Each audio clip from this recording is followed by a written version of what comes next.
राम का श्याम से 51 दिन बड़ा है और श्याम का जन्म यहाँ पे दिया है। ध्यान दो, बड़े वाले का पूछ रहा है, यहाँ पे देखो राम का पूछ रहा है, श्याम छोटे वाले का दिया है।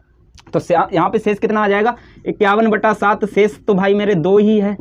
मैंने सेम सवाल इसीलिए कि आपका कंफ्यूजन बिल्कुल दूर हो जाए। शेष यहाँ पे 2 ही है, लेकिन समझो पहले कौन जन्मा था, राम, और बाद में श्याम, और श्याम का ही दिन दिया गया। जब बाद वाले का दिन दिया जाए और पीछे वाले ऊपर वाले यानी कि पहले वाले का पूछा जाए तो आप।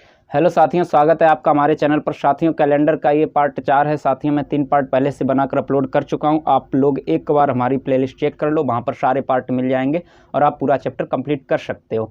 तो चलिए साथियों, इस पार्ट में जैसा कि देख ही चुके होंगे, रिपीट कैलेंडर के साथ साथ मैं यहाँ पर 2 टाइप कंप्लीट कराऊंगा। साथियों, एक दूसरा टाइप भी कराऊंगा जिसमें पूछ देता है कि इस व्यक्ति का जन्म, देखो आगे पीछे दे देता है तो समझ नहीं आता है कि कब घटाना है कब जोड़ना है, वो मैं कंप्लीट करूंगा।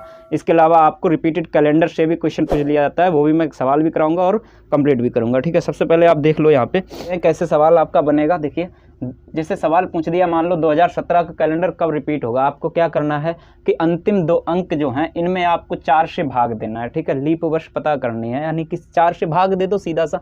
अंतिम 2 अंक में 4 से भाग दो। यहाँ पर शेष निकालना है आपको। शेष जैसे 1 आ गया तो 1 शेष जब भी आएगा तो ध्यान देना, आपको 1 शेष आए। सबसे पहले आप समझो, 1 शेष इसी प्रकार कभी 2 शेष आएगा, कभी 0 यानी कि शेष नहीं आएगा। ठीक है, या 3 शेष आएगा, यही सब हो सकता है। देखो, एक बार शेष क्या क्या होगा, मैं तीनों कंडीशन आपको यहाँ एक बार में समझा देता हूँ। अगर शेष एक बार 0 आए, एक बार शेष 1 आएगा, एक बार शेष 2 आएगा, एक बार शेष 3 आएगा। बात समझ आई? यही हो सकता है। ठीक है, तो देखो, जब शेष 0 आए तो आपको 28 वर्ष जोड़ने हैं, 28 वर्ष जोड़ने हैं। लेकिन रुक जाओ मेरे भाई, जाना नहीं। हमें पता है कि आप जानते हो ये सब, लेकिन आप मैन बात नहीं जानते हो, जो कि मैं इस वीडियो में बताने वाला हूँ। ठीक है, बने रहो इस वीडियो में। तो आपको क्या करना है, 28 वर्ष आपको जोड़ देना है। 0 आ जाए, अगर आपका यहाँ पर 1 आ जाए शेष, तो आपको 6 वर्ष जोड़ देना होता है, 6 वर्ष जोड़ना है। ठीक है, अगर यहाँ पर शेष 2 या 3 में से कुछ भी आ जाए तो आपको 11 वर्ष जोड़ने हैं। कितने? 11 वर्ष जोड़ने हैं। बात समझ आ गई? लेकिन अभी मैं आपको कुछ सवाल करा देता हूँ। इसके बाद जो मैंने कहा मेन बात बताऊंगा, जो कि मैं लास्ट में बताऊंगा। अभी देखो, कुछ सवाल कराता हूँ। जैसे मान के चलो, यहाँ पे सन लिख लिया मैंने 2017, 2018, 2019 और 2020। ये कह देगा ये वाला कैलेंडर कब रिपीट होगा। आप क्या करोगे, 4 से इसमें भाग दो। शेष देखो कि 1 आया है, जैसे ही शेष 1 आए तो 6 जोड़ दो। 17 और 6 जोड़ोगे 2023 में ये रिपीट हो जाएगा। बात समझ आई? अच्छा, 18 में आप 4 से भाग दोगे तो शेष कितना आएगा मेरे भाई? 2 आएगा। शेष 2 जैसे ही आया तो अभी मैंने आपको बताया 2 और 3 के लिए आपको क्या करना है, 11 जोड़ देना है। 18 में 11 जोड़ोगे तो 2029 में रिपीट हो जाएगा ये कैलेंडर। ठीक है, इसी प्रकार 19 में आप 4 से भाग दोगे तो यहाँ पर शेष देखो कितना बचता है, 3 बचेगा।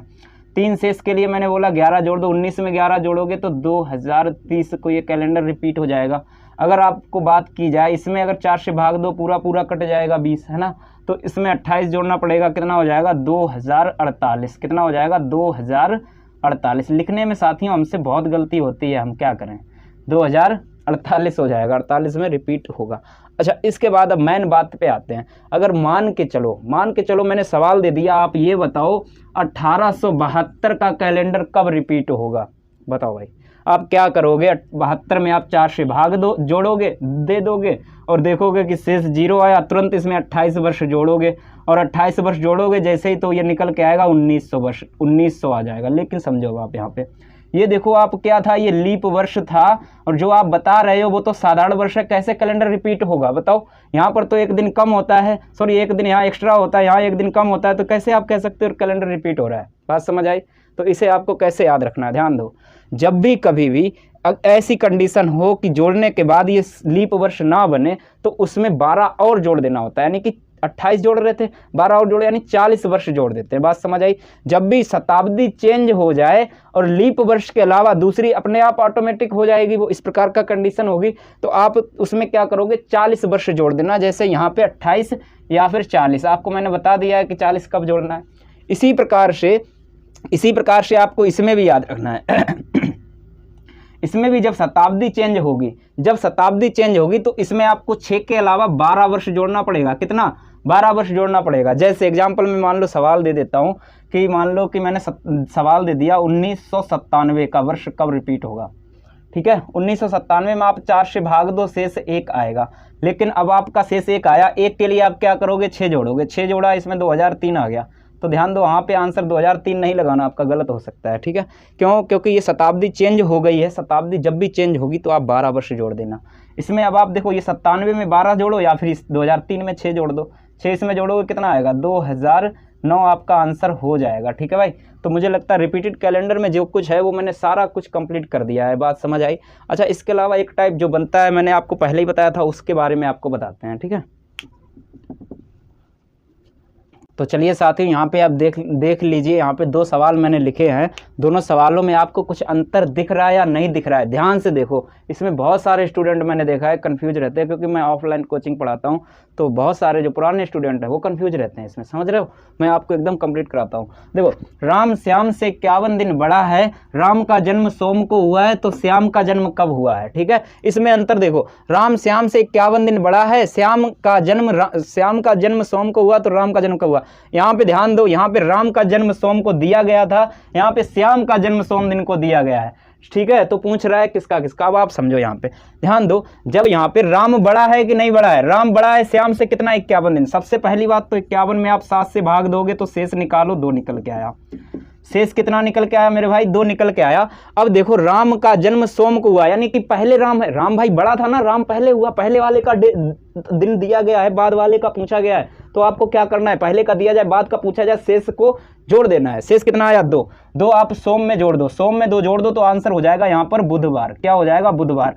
यानी जो पूछा गया था कि श्याम का जन्म किस दिन हुआ, तो आप आंसर मारोगे बुधवार। लेकिन समझो इस वाले सवाल में समझो, राम का श्याम से 51 दिन बड़ा है और श्याम का जन्म यहाँ पे दिया है। ध्यान दो, बड़े वाले का पूछ रहा है, यहाँ पे देखो राम का पूछ रहा है, श्याम छोटे वाले का दिया है।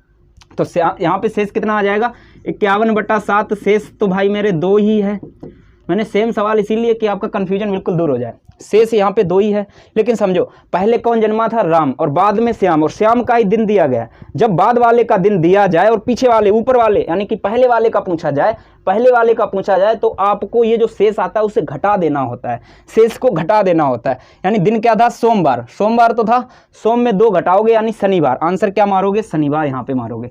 अंतर आपको समझ आ गया होगा। मुझे लगता है आपको ये दोनों टाइप कंप्लीट हो गए होंगे। वैसे पता है साथियों क्या होता है, ये टाइप दिया होता है और हमारे कई सारे मित्र क्या करते हैं, इसका ये शेष देख के, शेष निकाल के फटाक से जोड़ देते हैं। बस जोड़ना ही सीखा है, लेकिन आपको याद रखना है कि जोड़ना कब घटाना, मैंने कंप्लीट कर दिया है। तो चलिए साथियों, वीडियो अच्छी लगी हो तो वीडियो को लाइक कीजिए, शेयर कीजिए, कमेंट कीजिए, और मेरी प्लेलिस्ट एक बार चेक कर लेना और चैनल को सब्सक्राइब कर देना। और मिलते हैं नेक्स्ट वीडियो में। वीडियो को अंत तक देखने के लिए बहुत बहुत धन्यवाद। जय हिंद।